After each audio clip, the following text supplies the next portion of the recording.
What should you do when you cross a gorilla and a computer? Sigh. What? You better run away because he's a crossed gorilla. You know, cross isn't angry. Brian, Yes. this is a Salesforce joke. How? Salesforce is used on computers. No. No, Brian. Just no.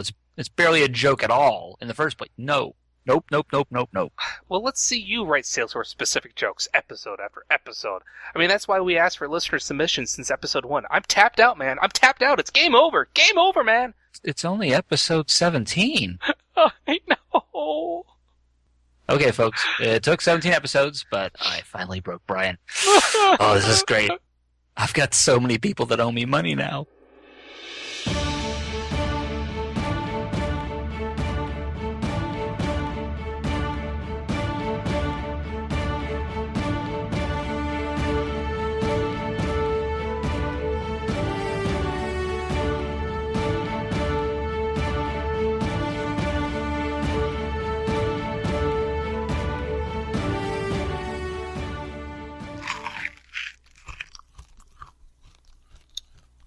Brian, are you eating while we're recording a podcast?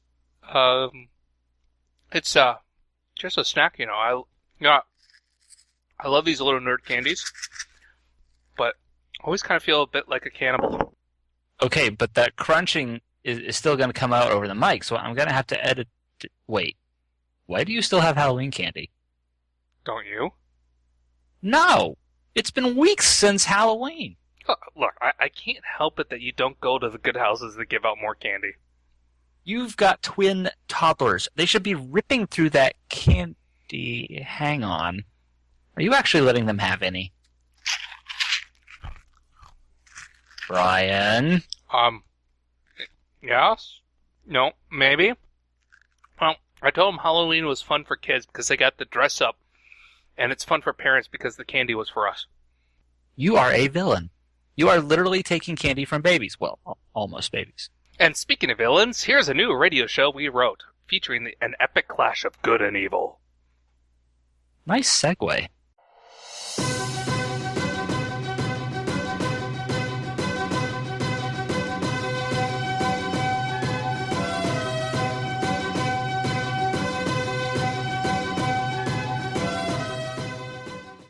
And now for something completely different. Okay, first, you're not as funny as Monty Python. True. And second, don't we do enough new stuff all the time? Never. Okay. Alright, clearly there's a difference of opinion there. Fine, what are we going to do? Welcome to Cloudopolis, a city normally full of hope and inspiration, suddenly cast to despair and frustration. One person dares to stand above the corruption, to set things right, to lift all good citizens back to the utopia they deserve. That person is the admin hero. Oh, dude, sweet. I've always wanted to do an all-time radio show. Ooh, can I be the announcer? In today's adventure, the Cloud Bank of Cloudopolis is in dire straits, where there should be a single stack of money, 2 or more are stacked in the vault, which later turn out to be a fake. Single pieces of furniture have become a set. Customers are in a panic. How can they trust a bank when they can't trust what is real? Oh, okay. I see where this is going. Dibs on the villain. Only one person can return sanity to the Cloud Bank of Cloudopolis. That person is the admin hero. Hey, wait, hang on. Who's going to be the hero? The admin hero, known by all as the bringer of justice and stability to all Cloud citizens. Nobody knows, though, that the admin hero is also mild-mannered Brent Downey, an everyday Salesforce admin. Oh, come on. You can't actually get actual Brent Downey to come on here to voice the admin hero. He's really busy right now. What are you going to do? Just call him up and pretend to be the mayor of Cloudopolis, telling him that things at the bank are getting duplicated? That sounds like the evil work of the insidious duper, Mayor Ross! Holy guest star heart attack. He never bothers to search for the correct items and just creates his own versions. Many of his duplicates are incorrect or even completely outdated. The bank is in real trouble. You have got to be kidding me. I am absolutely serious, Mr. Mayor. Now, if you'll excuse me, I must be off to stop the insidious duper. Moments later at the Cloud Bank of Cloudopolis. Don't worry, Mr. Bank Manager. We will stop the insidious duper from messing up your bank. Oh, thank you, Admin Hero. Wait, I'm the bank manager now? First, let me put some prevention in place. I will take out some duplicate rules from my handy Admin Hero tool belt. The admin hero swiftly uses his trusty duplicate rules and installs them on every important object in the bank. There you go, Mr. Manager. From now on, whenever the duper attempts to create a new duplicate, he'll be stopped. Admin Hero, I knew it wouldn't be long before you showed up. That's right, insidious duper. I'm here to put an end to your reign of terror. That's what you think, Admin Zero. You may have stopped my duplicates here going forward, but you have no idea the damage I've already done. I've been secretly at work for months. There are hundreds of duplicates you don't even know about yet. Nobody knows where they are. They're just lying in wait, waiting to wreak havoc. You'll spend weeks rooting them out. I'm one step ahead of you, duper. I've already called a call out to all of my friends at the League of Extraordinary Apps. I've got more than enough friends in the App Exchange to take care of you. Demand Tools, Cloud Dingo, Grid Buddy, and even the free-to-everyone Data.com duplicate management tool can all handle your duplicates in different ways, and those are just the beginning. They'll root out each of those dupes before you can say, turn off Quick Create. No! Curse you, Batman Hero! And now give you what you deserve, duper. And just because it's you, I'll give you two. Kapow! Zoe! Boo! Boo! Thank you so much, Admin Hero. We'd be lost without you. Well, Mr. Bank Manager, I may not be the hero the city always wants, but I try to be the hero it needs. What about the hero it deserves? No comment. Alright, well that certainly did seem like something very different. Did you like it? Actually? Kinda, yeah. Yeah, it was different, although it is a shame. Why? That the insidious duper was a villain and not a superhero. Well, that doesn't really make sense. Why? Because then he would have been a super duper, and boy, they make some great burgers. Oh, no. Well, I'm hungry. Do the disclaimer, please. For transparency purposes, it should be known that Mark Ross is not, in fact, a bank manager. He's actually working at AppBuddy, the makers of Grid Buddy, and Brian Kwong, although he's not an employed person by Serum Fusion, the maker of Demand Tools, does in fact resell it. There. We're transparent now. You happy?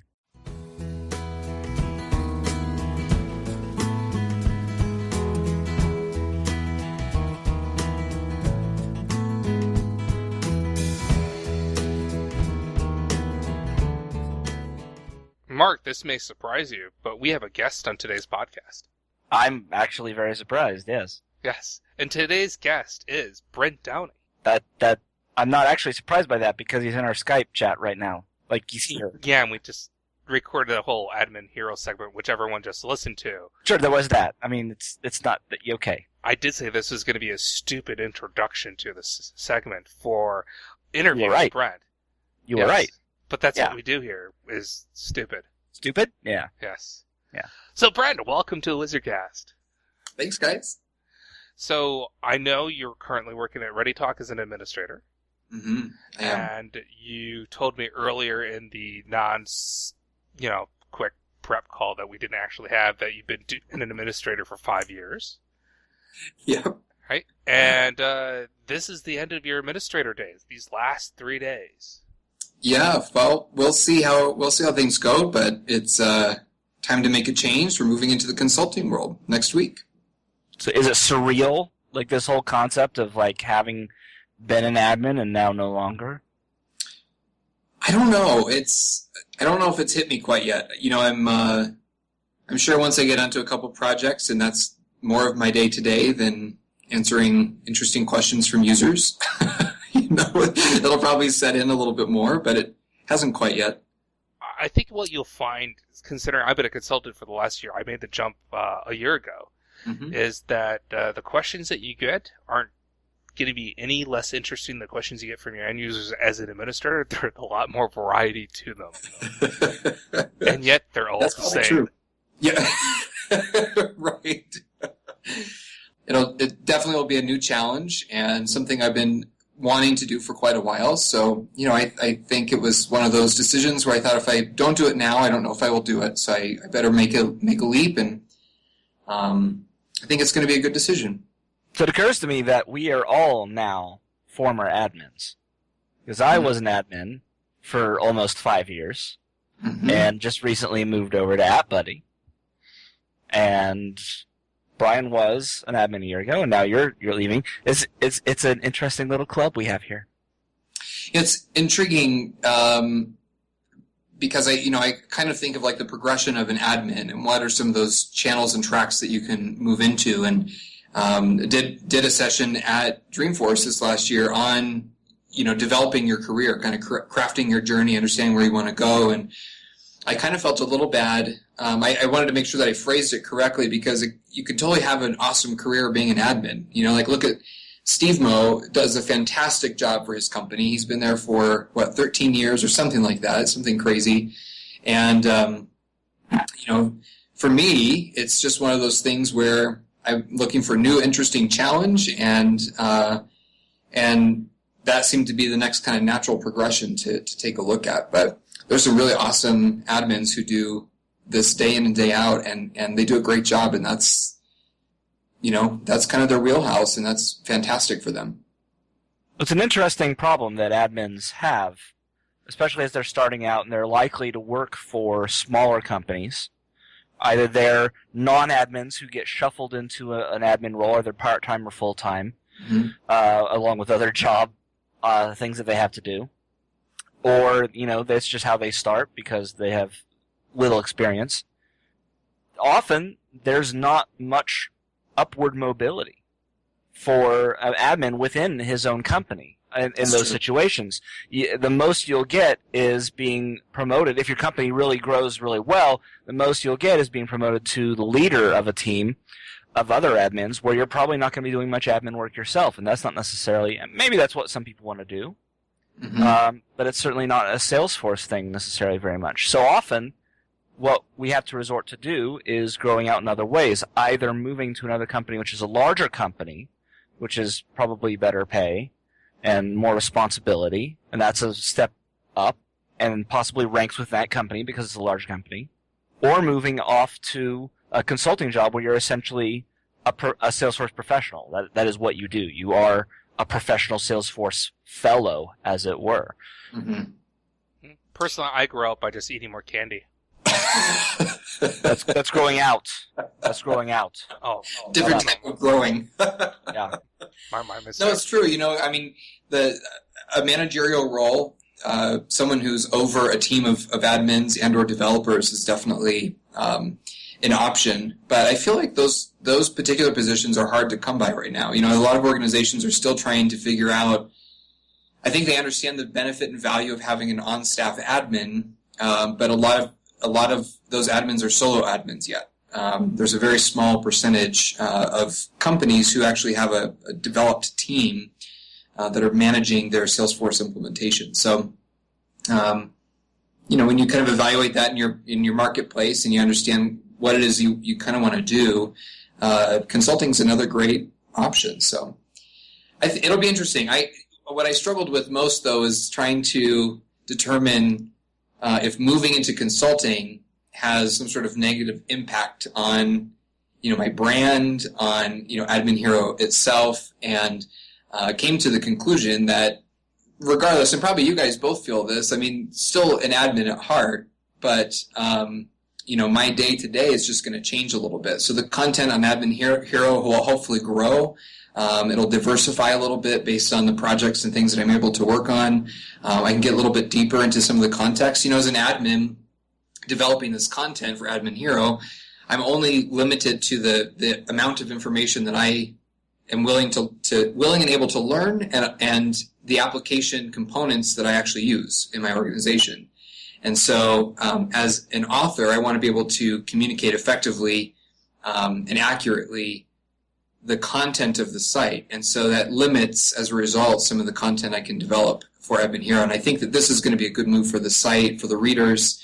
And so I kind of got over that kind of brand identity a little bit, writing Admin Hero but not being an admin.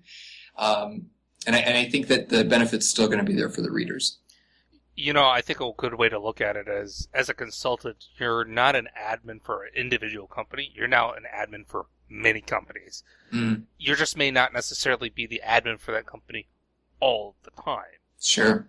And so you're still going to be doing administrator work. It's just you'll have a lot more different customers that you're doing the administrator work for. That's And true. you'll be brought in for the hard stuff. Which I'm actually looking forward to. The challenging kind of complex issues that companies are trying to solve with Salesforce. I'm really looking forward to digging into those on a more regular basis and using some creative horsepower to figure out all the intricacies of Salesforce and how to make them work for an organization. So, in your tenure as an admin, what do you think was your biggest challenge? Man, the biggest challenge, and this is actually something that almost every admin has talked to me about, whether it's asking a question, sending an email, some sort of feedback, is what I call kind of the culture shift of the organization. So how do you get everyone on board? How do you get your executives on board? How do you get your users really using it and adopting Salesforce and making the application a way of life for the organization? And 5 years, 3 companies. I've worked for 3 companies as an admin over 5 years.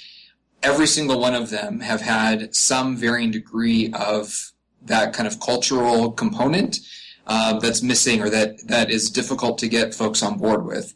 I would say actually out of all the 3, ReadyTalk's probably the best company I've been at in terms of it being adopted. But you still have little pockets here and there, that regardless of how well it's being adopted or how well it's integrated into the business process, you still have these kind of components of people or departments that just it's not working for them for whatever reason. And I think that's just an ongoing battle, ongoing struggle for all admins. That's very true. Well, just out of curiosity, since we're on the topic, and this a bit of a discussion roundtable, Brian, what was your most difficult thing to deal with when you were admin?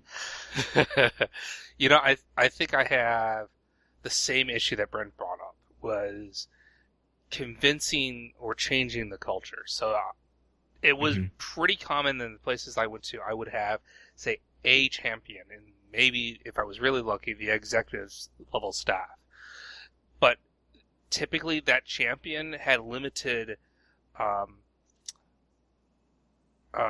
my gosh, the thing that means leverage. Yes. had limited, and I'm probably the healthiest one on the call. Mark's got a head cold. That they had a limited leverage to be able to get people to turn around and say, this is what it is. And it is very much kind of like running for a public office, where you're basically, you're stumping and you're using the same speech over and over and over again. Why is this important? How will this benefit you? Why is this really important for you to do it? Why is it important for the company to do it? And doing it over and over and over and over again until you either expand your leverage, or you kind of come to that realization that for whatever reason, the company culture is not going to change. And so you either have to live with that fact, or you do what I ended up doing, which is saying, okay, it's time for me to move on to someplace that's going to be more malleable to that company culture that needs this shift in order to make things really successful. It's funny that you word it that way, where you're stumping, running for office, because what you guys are talking about was my major problem too. Is my major problem that I had, and it was almost always politics. It was interoffice politics that had a lot to do with it. And that's not just my most recent company. It's not a reflection on them. It was any company that I've admin for. Politics was a major thing. It was hard to deal with when trying to change that culture or win hearts and minds and make things happen that were for the better of the company. You're fighting upstream against people who don't necessarily agree with you, or they have their own, timelines and agendas and things, and they, they're trying to do what's best for their departments. They're not out there to cause trouble. Right. They're trying to do what they see is best for the company, but invariably they're coming from their perspective. And it can be difficult for admins because we often work with every department in any given company, or at least most of them, and so it's easy for us to be like, well, we're coming from every perspective, not just yours. Can't you work with us? And it's hard to get traction on that. And that's ultimately the major reason why I moved out of this line of work and out of the admin world and into something else. I mean, the analogy I like to use is that the company culture as a whole is like a gigantic cruise ship, not too dissimilar to the one that was at Dreamforce, the Dreamboat. And you have to have a few things to make it successful, right? You need to have a pilot, a captain that's on board to steer the ship in the direction that you want it to be steered. You need the people in engineering who are willing to let the engines do what they need to do. And you need a way to spread the communication all across the entire boat, because if you have people who are not helping you run the boat, you're going to end up hitting an iceberg or something worse. Or maybe the boat never leaves the harbor. And it's really challenging for people because I think a lot of administrators really don't come from the experience of being corporate culture changers. We come from salespeople and implementation and customer services and marketing, which is completely different way of thinking. Whereas where if you're company culture changers, you're looking at who are the important people that you need to work with, who are the potential people that are roadblockers, who are the potential people that are probably the most verbal naysayers but could be the most verbal positive people if you spend the time to talk to them and work with them. And the other item that comes to that is understanding exactly what you said, Mark, is that not everyone is going to be doing something bad for the company. They're doing it from their own perspective. And so you have to understand what their perspective is so you can have a talk with them on, hey, I understand what your perspective is. I agree with you. We're hitting the same goals. Here's how I see how we can meet your goals. I see how you're trying to meet your goals. Let's try to come up with something in the middle. Mm-hmm. Yeah, it's interesting. The whole kind of talk about cultural change within the organization is something that I've been trying to refine, presentations and things on.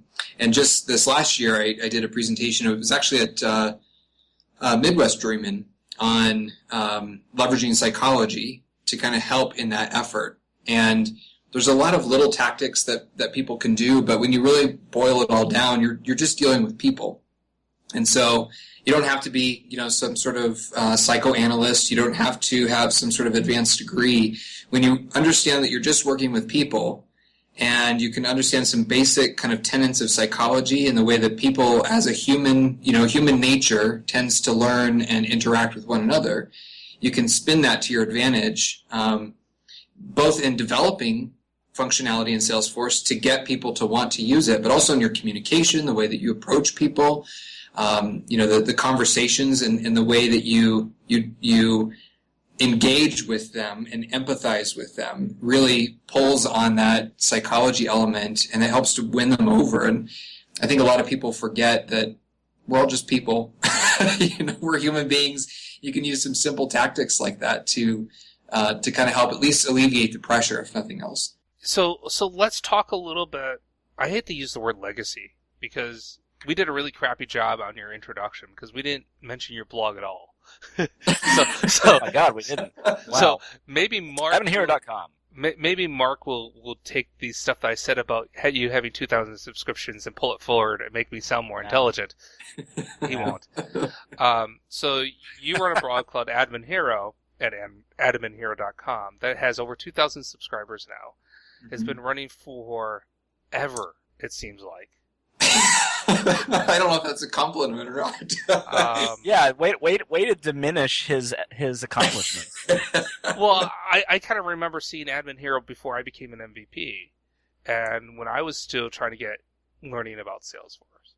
Yeah, 2012 was when I started it, but I really didn't start publishing on a regular schedule until December of 2014. So it was kind of intermittent. Then I was doing. Actually, no, December 2014, I was started weekly posts, so it was the year prior to that.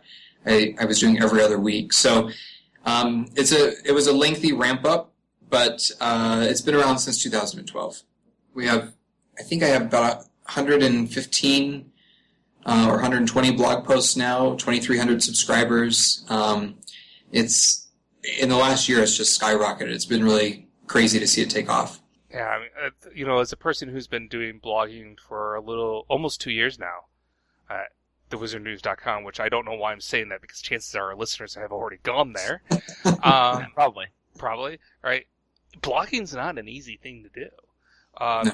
I've been amazed at your output. I mean, I'm a subscriber. I may not necessarily get a chance to read every post, but I get them in my inbox, and I can't keep up. It's like it seems like you're doing 2 posts a week.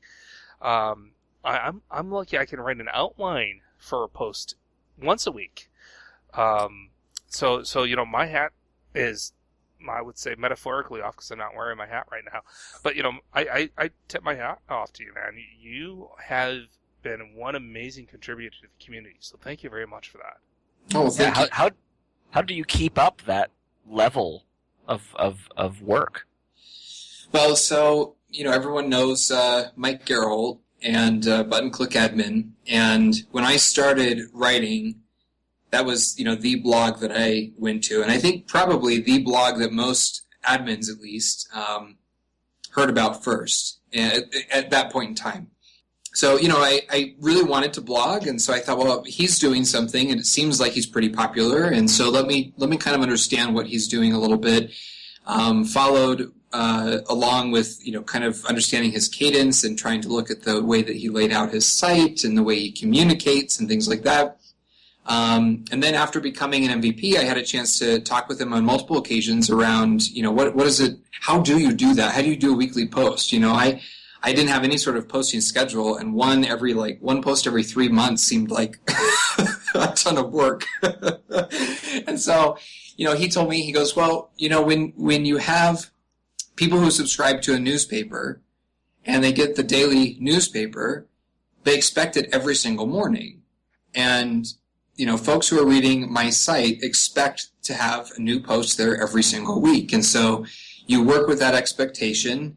They're expecting the content to be there, and I don't want to be the one not to deliver them that content. So that stuck with me for, quite a while, and I slowly kind of did the ramp up. I thought, okay, well, at least let me get on a schedule. So even if it's not every week, at least it's consistent. So that's where we started every other week, and that gave me some time to, develop the content, do the outline, write it, publish it. And then I started to get to the point where I had so many ideas and posts kind of just in waiting that I thought, let me just try doing every single week. We'll try to get the content out. And so that's what I did December of 2014, and that's what I've been doing since then. So every single week, and it is not easy. It really is not easy. There are days that I just want to go home and watch TV, after a long day of work or whatever, but I find time to do it. Sometimes, I might have to crunch out a post every now and again, but the subscribers expect it now to be there every single week, and I've got to deliver them something every Monday. So thanks to Mike Gerholt, he inspired me and kind of drove me to be persistent. So basically you're saying get some discipline and man up, you pansies. Hey, that's chauvinistic. Not my words. No, I mean... Mark Ross's opinions do not measure WizardCast or the Wizard Media Group LLC in any way. Blogging's definitely taking off quite a bit. I mean, there's a lot of folks starting new blogs. I mean, I think just 2 weeks ago, I got an email about a community member who has been following Admin Hero, and they're starting a new blog. I mean, people really want to be engaging in this kind of ecosystem.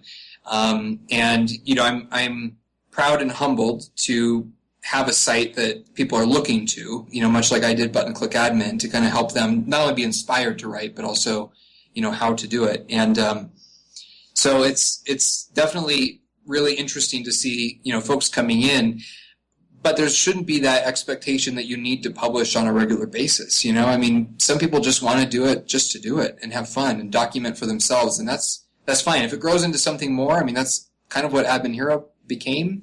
But if you want to start a blog, just start a blog. Don't put the pressure on yourself to, do something more substantial or have some sort of crazy schedule, but enjoy the process.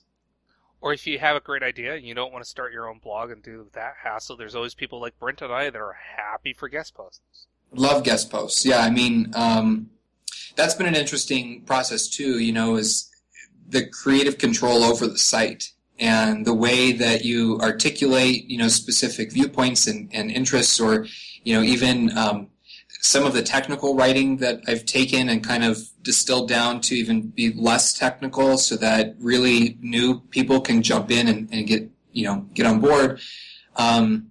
So having a guest post can be hard for me.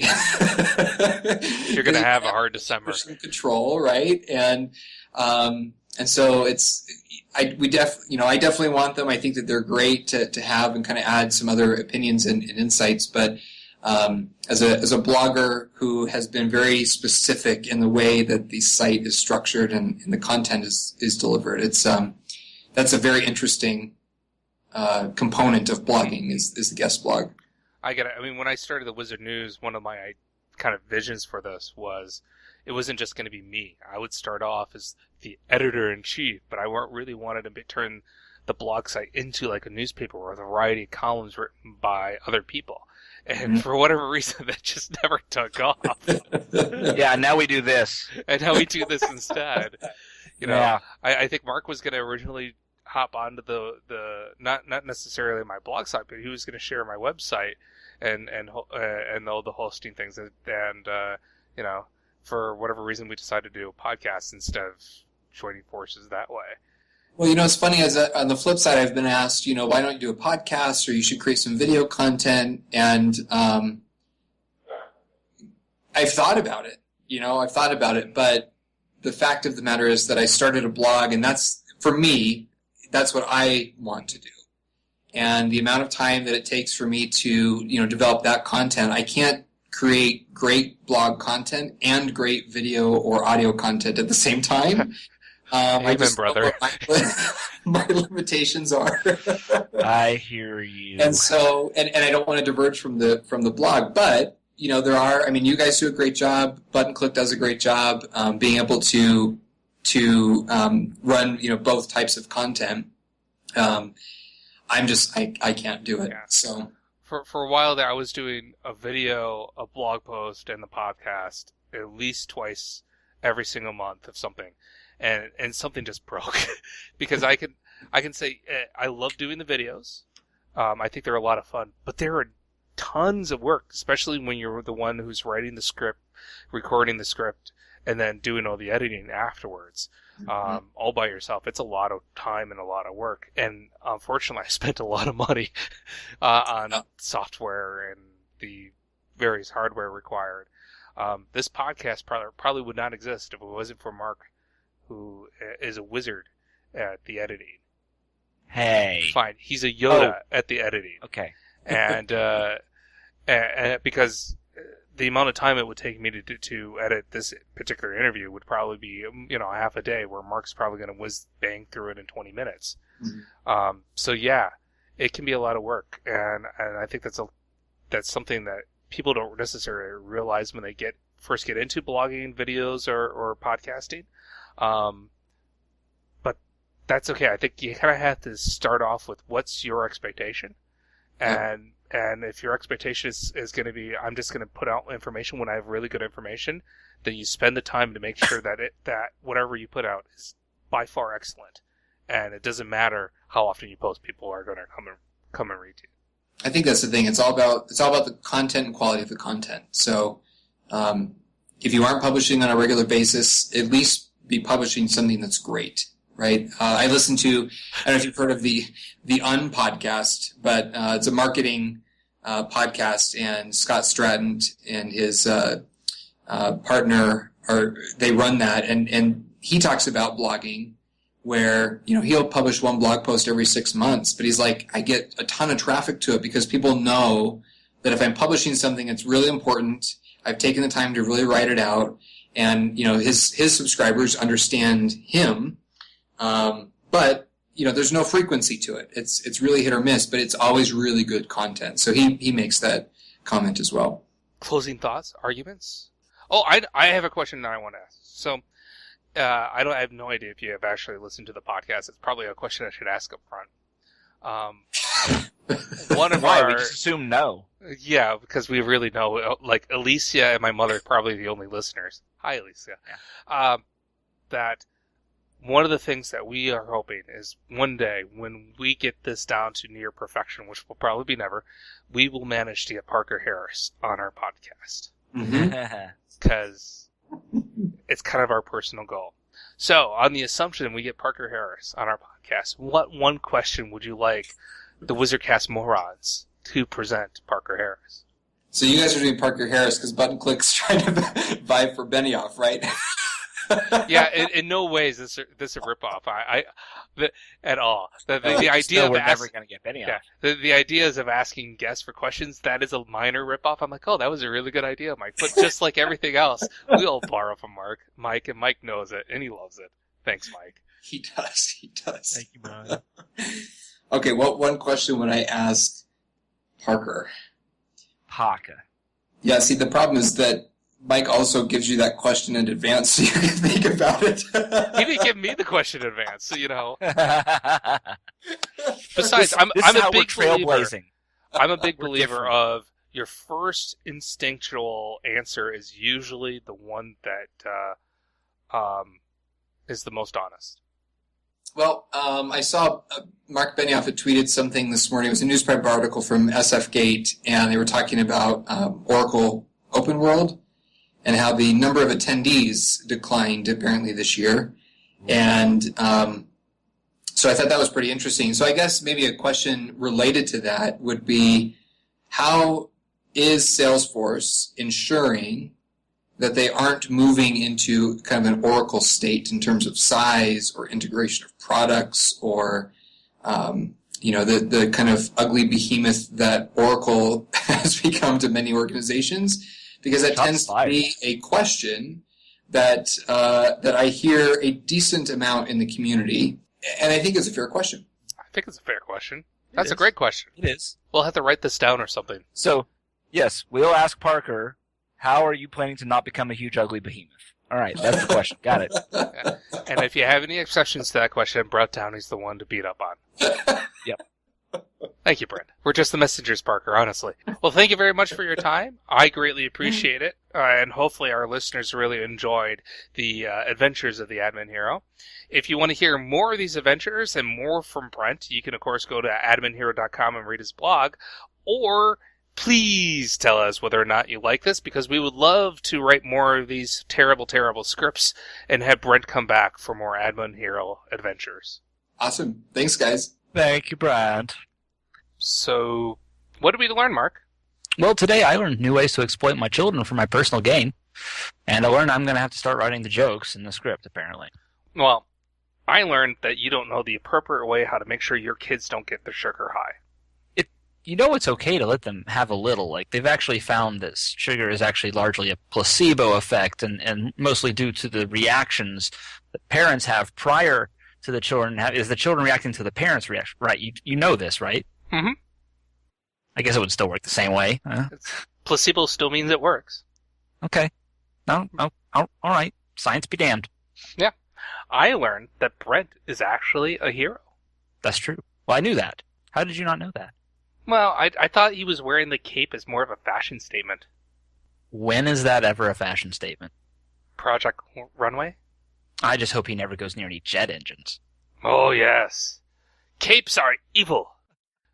WizardCast is produced by Brian Kwong and Mark Ross, directed by Brian Kwong and Mark Ross, technical administration by Brian Kwong and Mark Ross, script writing by Brian Kwong and Mark Ross, audio editing by Brian Kwong and Mark Ross, website maintenance by Brian Kwong and Mark Ross, candy consumption by Brian Kwong, and our intern this episode was the Admin Hero. It's not really our intern. Well, he's not really a co-host. I mean, we have a pretty flat structure here. Send us your interview suggestions, jokes, videos, tips, and feedback to wizardcast@thewizardnews.com, or head over to thewizardnews.com and click Contact WizardCast. Don't forget to subscribe to the WizardCast and receive our next episode automatically. Once again, I'm Brian. And I'm the insidious duper. Thanks for listening.